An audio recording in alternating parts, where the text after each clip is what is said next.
Jauan Jennings requests a trade and Brock Purdy snubbed by ESPN. We'll get to it next.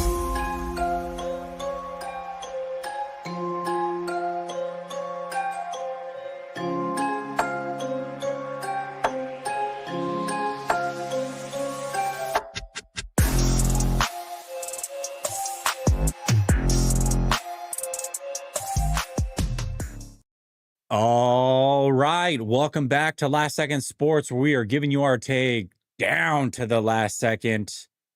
It's been a while, and I'm going to be really transparent and honest with all of you, because this is the time of year where normally things really ramp up, and they will across the platform, and they will eventually for me as well. Normally, I would be getting ready to go to training camp next week, super excited about it, but I decided not to go this year, and I'm not going to get into details or anything like that, but I do pride myself on treating this community like a big family and being truthful with everybody. And I just have to be honest and let you guys know that I'm really going through something that I wouldn't wish upon anybody. And it's going to be a tough next few months at the very least. So all I would ask is, if you are the praying type, to please pray for me and my family. And if you are not, and you can send good vibes or whatever, then I'll take those too. But yeah, I had to get that off my chest, because I think anybody who watches me going forward, I think it would be obvious maybe if something's on my mind or what have you. And I just I want it out there. I want it out there. So that's where it is. That's what's going on. Um, Forgive me if I'm not as consistent as I normally would be, but I've got some things that are going to take priority. I would also hope that those of you that do watch and do enjoy don't go anywhere. It's not like I'm going to be gone forever, or even that I'm going to be gone necessarily at all. I just won't be as consistent, and I won't be ramping up at the level that I normally do. Like next week, I'm supposed to be doing like 5, 6 shows a week, and I don't think I'll be there by then. You know, most of you who do watch on a consistent basis know that I'm a believer in Jesus Christ. I'm currently in right now is day 6 of a water fast. So fasting and praying, those of you that are believers, you know that fasting and praying is super clutch when it comes to Christianity. And so today's day 6. So my mind might not be as sharp as normal either, but I had to get that off my chest. I had to let you guys know that what's going on, and I hope you guys stick with me. So that being said, we do have some 49ers news, and looks like Jauan Jennings. I didn't see this coming, I will say, but I'm also not totally shocked from the standpoint that Jauan Jennings last year, I don't know if you remember, he was offered his restricted free agent contract extension, and he didn't really sign it, but there was a lot of question marks back and forth on whether he did sign it or he didn't sign it. I remember there was about a month where we thought he did. I was saying he didn't, but then everybody was like, no, he did. I'm like, all right, I guess he did. And then he hadn't. And then ultimately he signs a 2-year extension, but here we are 1 year into that 2-year deal, and he's not happy, which is understandable. But also interesting. Why sign the 2-year extension and then be unhappy when you could have maybe just done a 1-year deal? I don't know, but I don't begrudge him. I mean, this is what you have to do as an athlete. He's 28 years old. Jauan Jennings isn't young. I know that just last year he had his first near 1,000 yard season. You would think that he's younger than he is, but he's not. He's not that young. And this is This may be the only time in his career that he can take advantage and get a contract.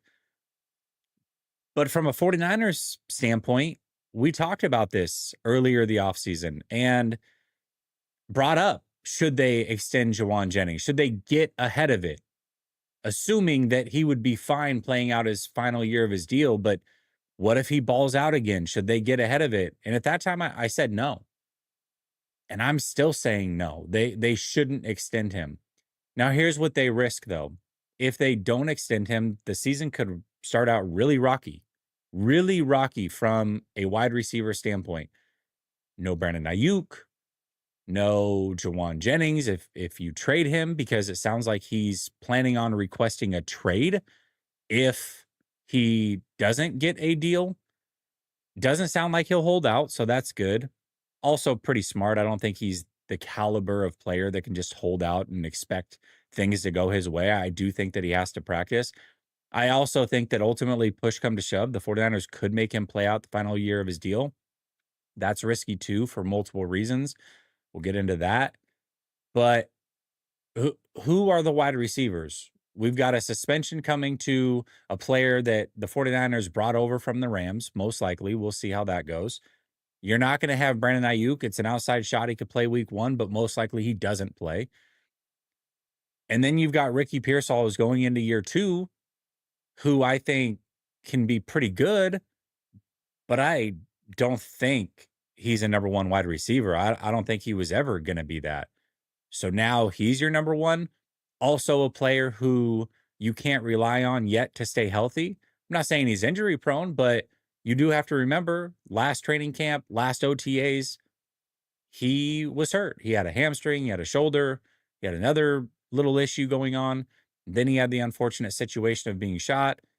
And I think people forget that it wasn't because he was shot that he missed the whole offseason. That didn't happen until I think the last day of August. He missed the offseason because he was getting hurt. And then in OTAs this year, he was hurt. So can you rely on him to stay healthy? And then you've got him, Cowing, who didn't do much last year.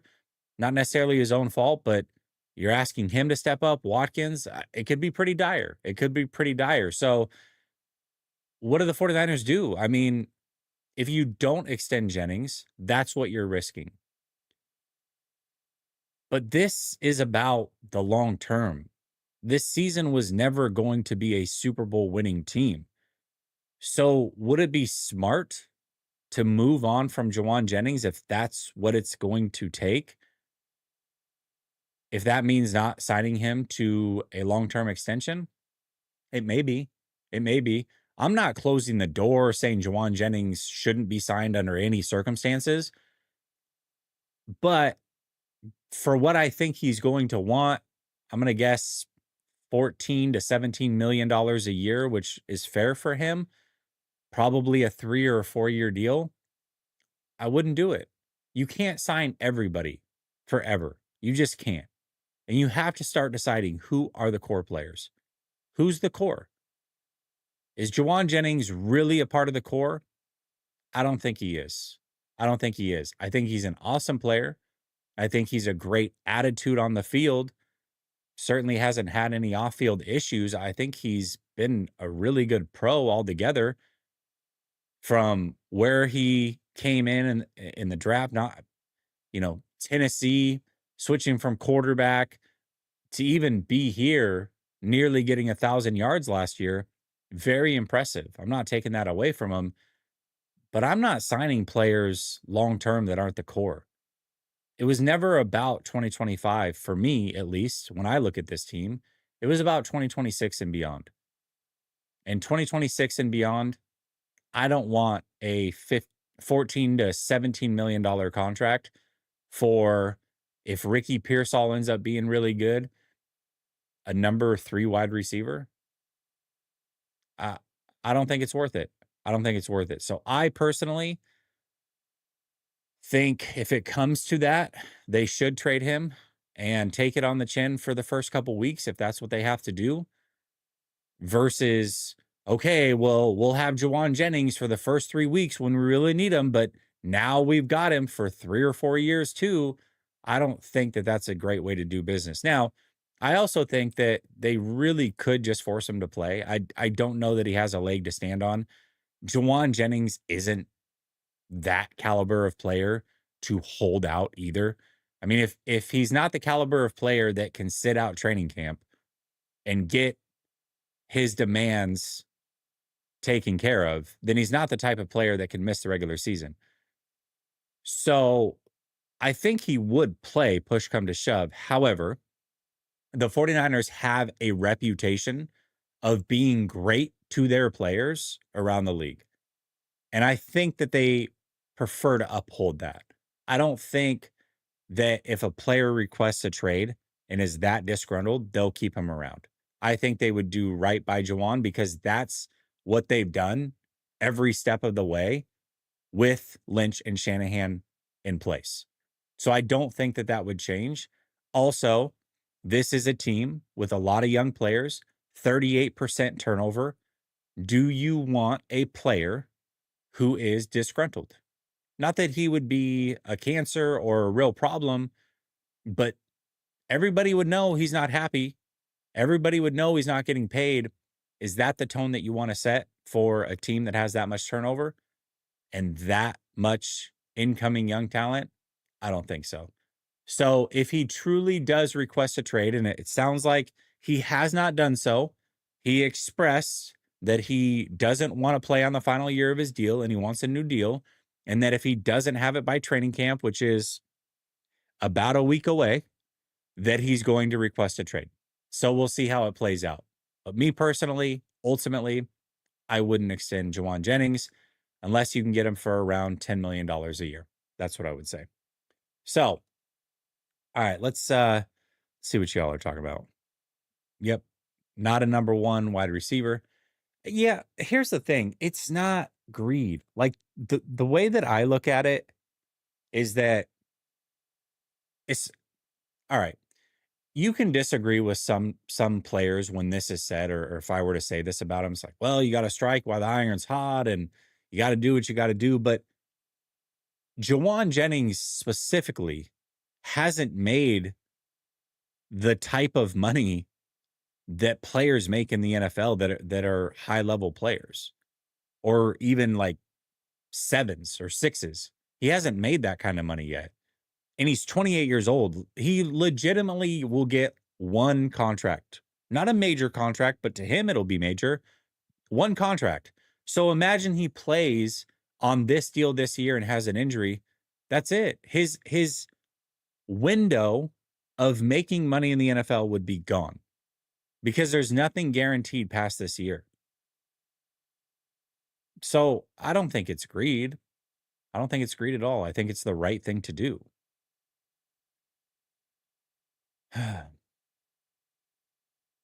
Thank you, guys. Thank you. Thank you. Thank you. Thank you.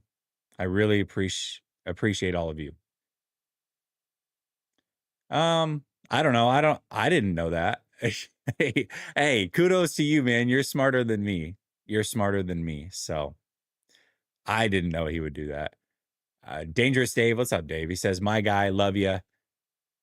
You see the newest Jeep? It's bad A. No, brother. I haven't. Go back and watch the beginning of the show. You'll understand. I really haven't. Yesterday was the first time I started to responding to people's texts in about a 5-day time span since Wednesday. Yesterday was the first time I started responding to people's texts.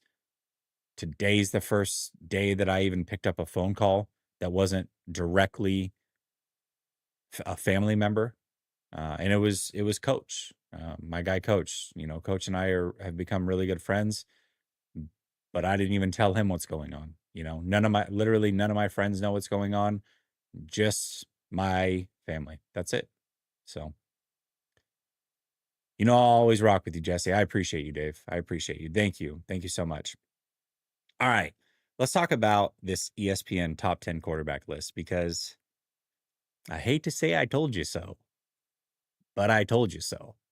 Right here on this very show, I said at some point, the executive lists will start coming out this offseason. And when they do, Brock Purdy will not be a top 10 quarterback.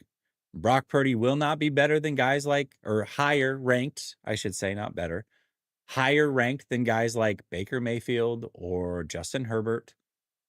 It's just not going to happen. ESPN has been doing their week-long polls, releasing them.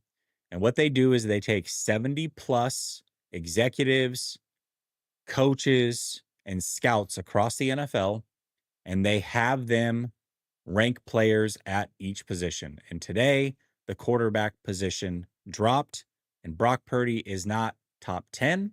He's not even honorable mention. Now, I will say I slightly disagree with them here. You guys have seen my top 10 list. In case you don't know what it is, I will refresh you. I dropped it about a month ago this time, and I will go through that. But my list and their list are very similar. Very similar. Now, there's a couple players that switch spots or whatever, but 9 of the 10 players that they have on their top 10, I have on my top 10. And the one player, Jared Goff, who is in their top 10, that is not in my top 10, I had at 11. And the one player that was not in their top 10 that I had, CJ Stroud, they had at 11. So, or honorable mention. They had 2 cornerbacks at honorable mention. I think they listed CJ Stroud first. I don't know if that necessarily means he was higher ranked, but basically, I see eye to eye with the NFL on this. And I thought that I would. I really did. I'm not surprised by this at all. I don't know if you guys watch MMA, but when Nate Diaz called out Conor McGregor and then beat him, and he was like, I'm not surprised, mother effers. That's how I feel right now with this list. I am not surprised. So let's go through it real quick, see what your guys' thoughts are. But the NFL, they think differently than fans do. They just do. All right, here it is. Their list. So I'm gonna list who they have 1 through 10, one at a time, and also who I had in that same exact spot. And we'll see how close I was. They have Patrick Mahomes number 1. I also have Patrick Mahomes number 1 because I'm the smartest guy in the world. Also, everybody has Patrick Mahomes number 1. So there's that too. All right. They have Josh Allen number 2. I have Josh Allen number 2. I don't think that there's a shock here thus far. They have Joe Burrow number 3. I have Lamar Jackson number 3. This one's interesting. I guess it comes down to a lot of preference.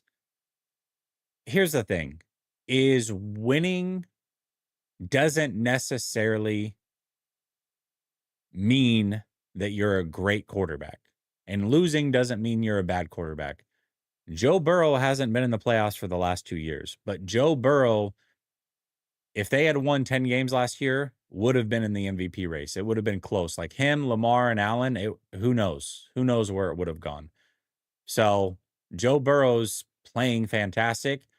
To me, though, the reason I have them switched, a big part of it is durability. Joe Burrow's been banged up. Lamar's had his things too, but Burrow a little bit more so.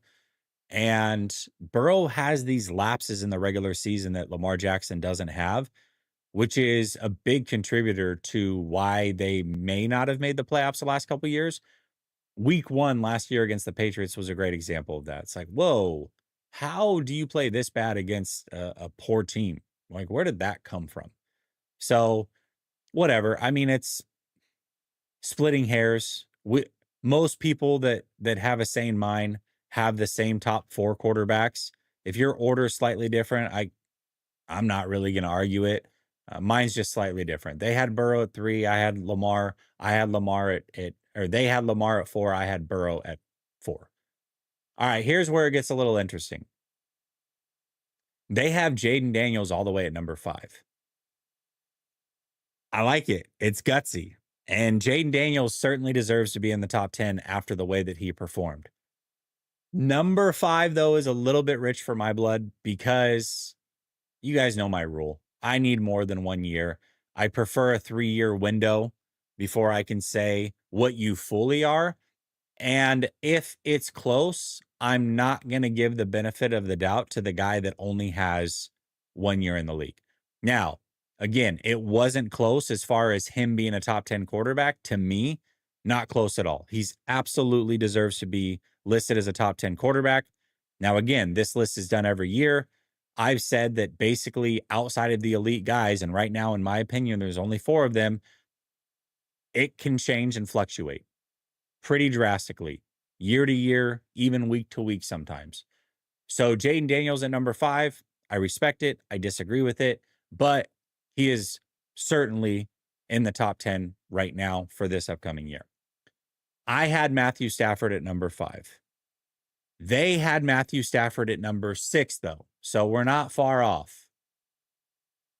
At number 6, I had Justin Herbert. They have Herbert at 7. So again, not far off. Herbert, I know, is a big discussion amongst 49ers fans. I don't understand it. I really don't. Justin Herbert, phenomenal player.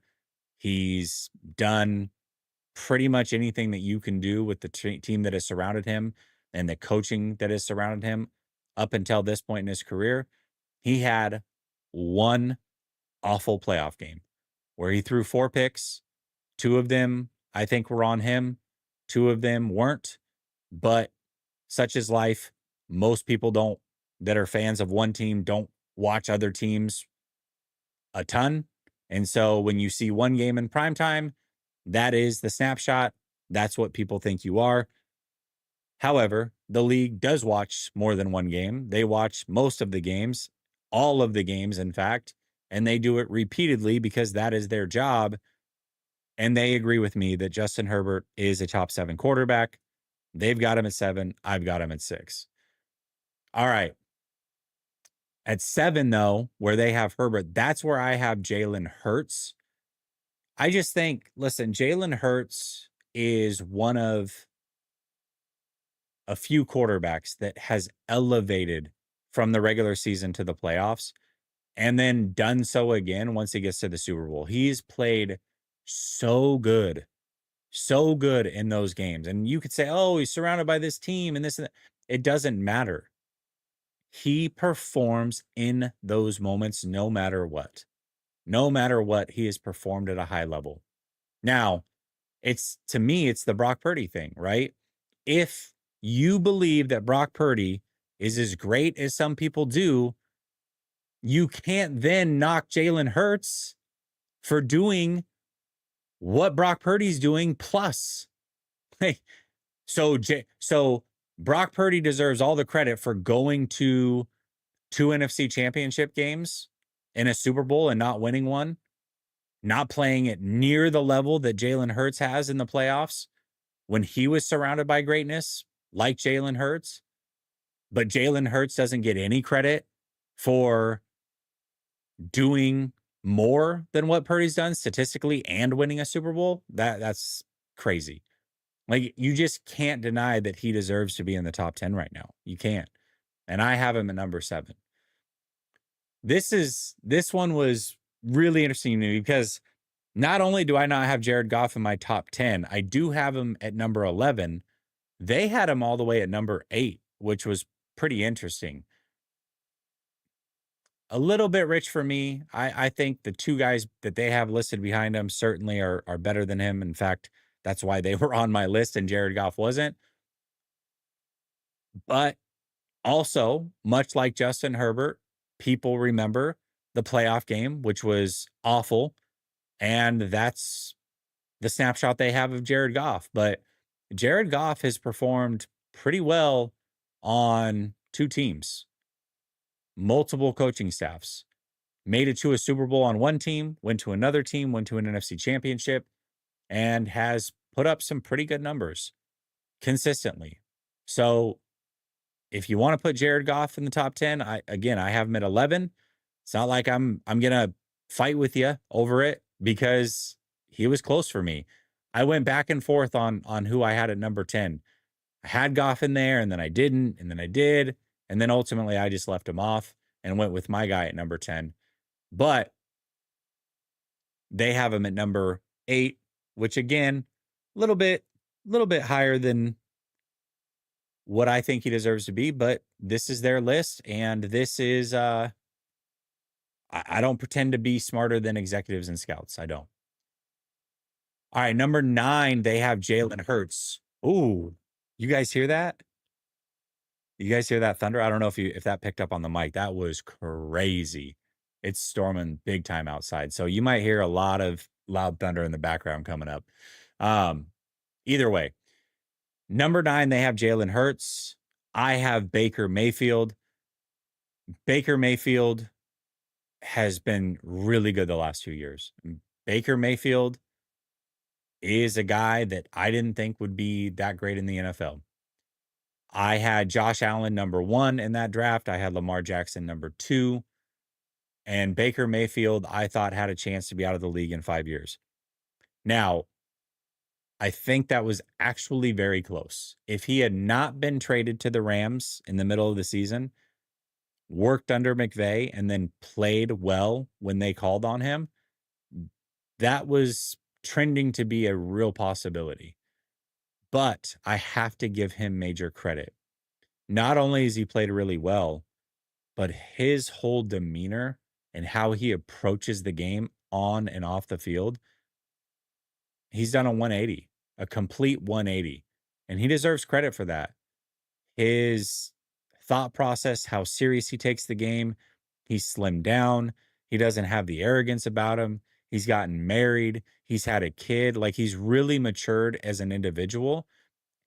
And thus he's matured as a player, a quarterback, and everything that you like about Brock Purdy, and you should love it about Brock Purdy, you should also love about Baker Mayfield.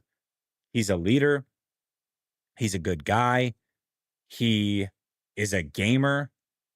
He will take a hit if he has to, probably more than he should. And we saw that firsthand. One play should tell you all you need to know about the type of competitor Baker Mayfield is. When he was chased down by Bosa and held him off the way that he did and completed the pass on 4th down, that's all you need to know about the competitive nature of Baker Mayfield. I'm not saying one throw makes him a good player. What he's put on film over the last 2 years makes him a good player. But as a competitor, that's all you need to know. So all the things that you like about Brock, you should like about Baker. And just statistically, he's played really well the last 2 years. He's gotten the Bucs to the playoffs the last 2 years. He won a playoff game 2 years ago. And there's not really anything you can say other than he deserves to be here. They think so, and I think so. I've got him at 9. They have him at 10. So as you can see, 9 of the 10 players that we have in the top 10 are the exact same players. There's a difference between where we have them ranked, and most of them were off by 1 spot. Now, the player I have at number 10 was CJ Stroud. They don't have CJ Stroud on their lists. Obviously, they have Jared Goff. However, they have 2 players that they have as honorable mention. That was CJ Stroud and Jordan Love. So the fact that I have CJ Stroud at 10 and they have him as one of the 2 honorable mentions means that he was close to making the list. So I feel pretty good about that. I didn't do an honorable mention. I ranked all 32 quarterbacks, but if I'm going by their rules and I'm taking my next 2 players as honorable mention, my next player was Jared Goff, who was missed off my list. So again, we're very, very close here. And my player after that was not Jordan Love. It was actually Brock Purdy. He would have been on my honorable mention. And then after Brock Purdy, I had Jordan Love. So really, if you look at just the players I have in my top 12, essentially, they have 11 of the same top 12 players. So I made my list a month ago. It's right here for everybody to see. I feel pretty good that it was very, very on par with what the NFL thinks. And I think I want to say there's another publication or 2 that does something similar. I don't know if they do coaches, scouts, and executives, but they do poll people across the league. So If that holds true, I would expect at least one more of these lists, and we'll go over it then when they give it. But I expect it to be pretty similar. I expect that guys who are for some reason hated by the fan base and Justin Herbert will absolutely be on that top 10 list. I have no doubt in my mind. And I would expect that Brock Purdy's not on that list. So, but again, outside of the elite players, last year Brock Purdy was on my list. And I don't know if last year, I can't remember if he was on the ESPN list or not. If not, he was probably at least an honorable mention. I gotta imagine he was on the list at 10 as well, maybe 9. But I had him in my top 10. I had him in my top 10. It's a year by year list. It is. So Brock Purdy could easily get into the top 10 this year. I've got him just outside at 12. So it's not like it would take a big jump for him to get into that top 10. He certainly can make it. So we'll see how this season goes. But right now, this is correct. He doesn't deserve to be in the top 10, not coming off the year that he just had. It just simply isn't there. It's not there on film. And you can't say, well, he wins because he didn't win. So that's where it's at. All right. I've got one more thing that I want to cover here before I get out of here. And I want to talk about the 5 most important players to the 49ers this season.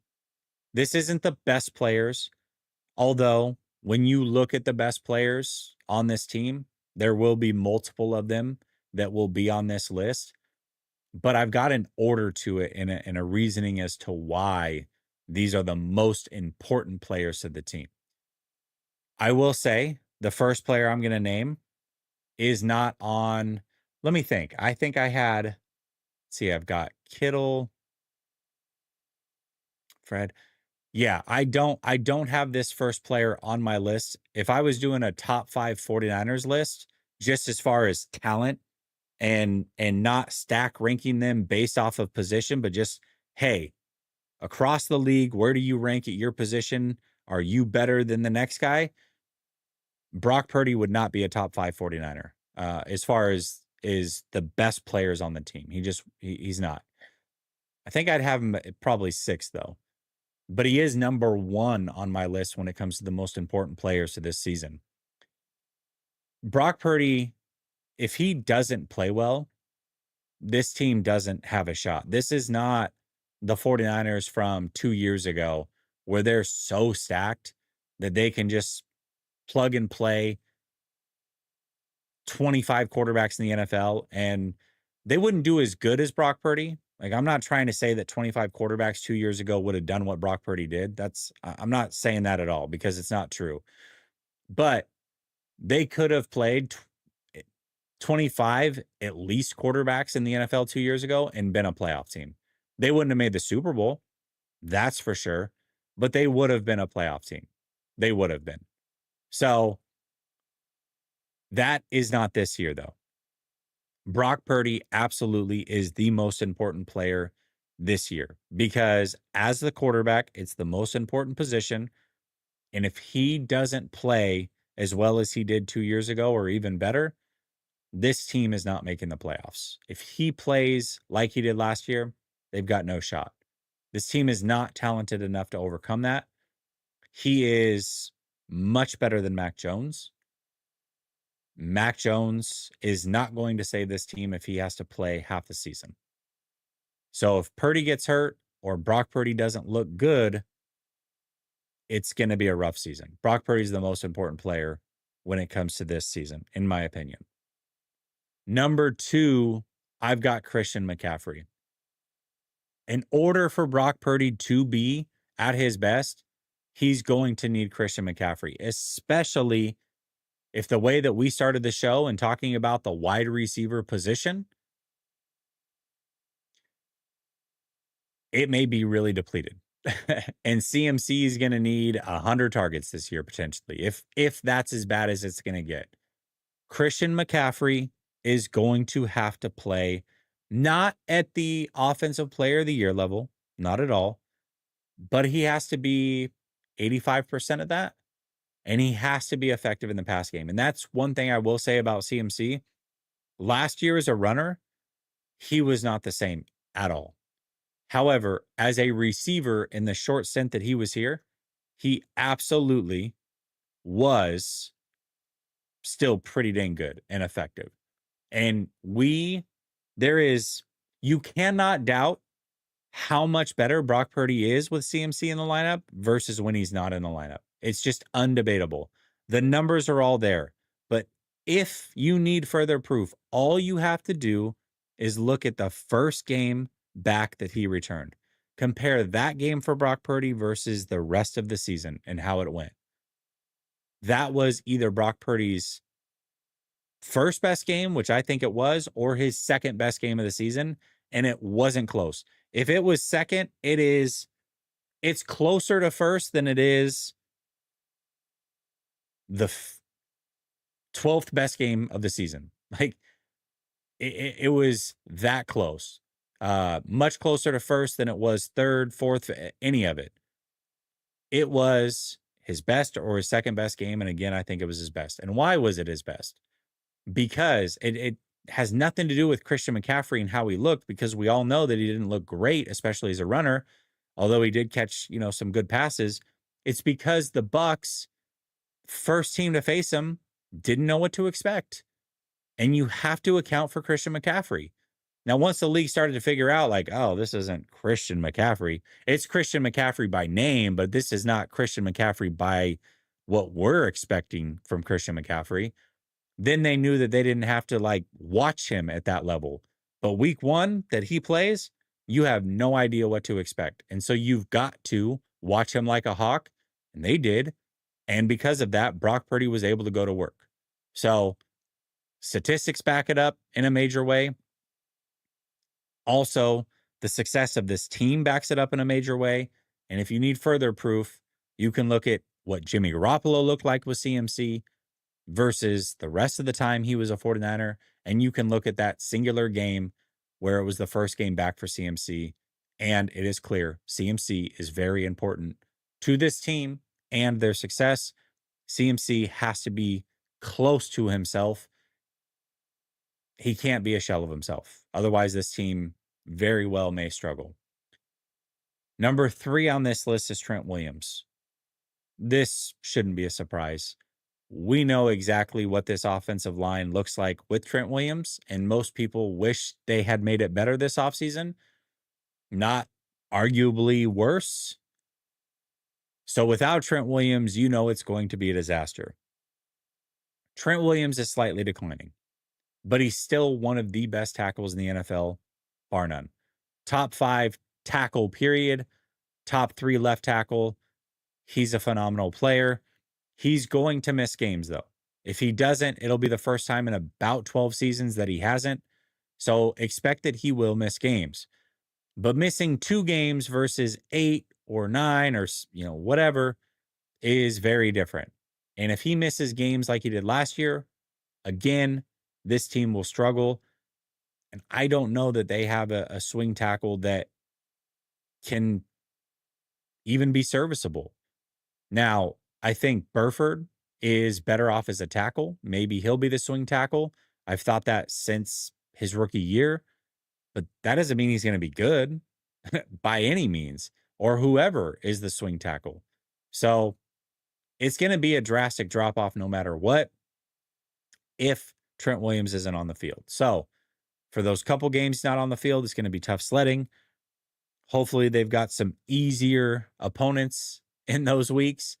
But if he's not on the field for an extended period, they're in serious trouble. So number 3, Trent Williams, most important player list. Number 4, Bosa. We know how great Bosa is when he's at the top of his game. But we also know that 3 of the 4 starting defensive linemen might be rookies this year. And at the very least, 3 of the 4 defensive linemen, not 3 of the 4, but just 3 guys that they expect to play heavy in the rotation this year are rookies. That means that Bosa is extremely important. Bosa has to be a really really good player. And that doesn't mean necessarily just getting sacks. He may not get a ton because of that. He's certainly going to be double teamed on a regular basis, as he should, until somebody else can prove anything as to why he shouldn't be. There's a good chance that the players around him as rookies are not good enough to take any heat off of him and ever stop him from being double teamed the whole season. Doesn't mean that they aren't going to be good players if that happens. It just means that they are rookies and they've got to earn it. They have to earn it. Now, maybe they will. Maybe they will earn it early enough, but maybe they won't. And Bosa has to be a big, big part of this defense if they are going to flourish. So Bosa, number 4 on my list. And not only that, he also has to be a leader. He has to be a captain's captain. He has to teach these young players what's up. He has to be an extension of Nick Kocurek. They have to be in communication. So I said Nick Kocurek, Chris Kocurek, Nick Bosa, so that Chris Kocurek can tell him what he needs, where he can help. That leadership is going to be needed. Last, number 5 on my most important 49ers list is not Fred Warner. Fred Warner is certainly in the top 5 from a talent level, and this is why I said the lists are different, but it's Deommodore Lenoir. Deommodore Lenoir is a part of a secondary where he is the only proven player in it right now. Now, Renardo Green looks promising, but we don't know for sure. It's not even a full season of work that we've seen from him to decide that he looks good. So what is he really? He's surrounded by a bunch of unknowns, either rookies or cast-offs, guys that have been drafted by the 49ers that haven't gotten onto the field. And then you add in that the safety unit behind him doesn't necessarily even boast a true starting safety right now in the NFL. It's potential until Malik Mustafa's back. And again, Malik Mustafa, much like Renardo Green, has only proven it for not even a full season. So there's a lot on Deommodore Lenoir this year. And Deommodore Lenoir has talked a lot of ish. And if you don't think players across the league have marked that down, then you got another thing coming. Demo knows that he's on a hit list and he likes it that way. But he's also put the mark on the whole secondary. He has to stay healthy. He has to be consistent against the top guys. And I'm curious to see how it goes. I think he can do it, but we haven't seen it necessarily yet. We've seen it from the slot. We haven't seen him guard number 1 wide receivers on a consistent basis by any means. And he's going to have to prove that this year. This is the first season where he goes into the season as the number 1 corner on the team. Previously, that went to Tervarius Ward. So, for those reasons, that's my top 5 most important 49ers. It's Brock Purdy, number 1, Christian McCaffrey, number 2, Trent Williams, number 3, Nick Bosa, number 4, and Deommodore Lenoir, number 5. All right, y'all. I appreciate you tapping in. Appreciate all the love, all the support. I will be back when I can. I'll be back when I can. We'll see how this thing goes. It's a day by day, hour by hour type situation, and really just how everything's going. So if I can, I'll be back sooner than later. If not, family takes priority. I've got to say, I appreciate y'all. I hope you stay blessed and make sure that if nothing else, if you were here in the beginning of the stream, you'll understand where I'm coming from on this. But at the very least, I hope that all of you take this opportunity to be present and tell the people that you love that you do love them and that they know that. Because things can change in an instant. And I've been a part of that twice now. One being a death of my father, this one not a death, but some serious stuff going on. So don't don't hesitate. Don't hesitate to reach out and just love on people. So appreciate y'all. Stay blessed. We'll talk soon. Peace.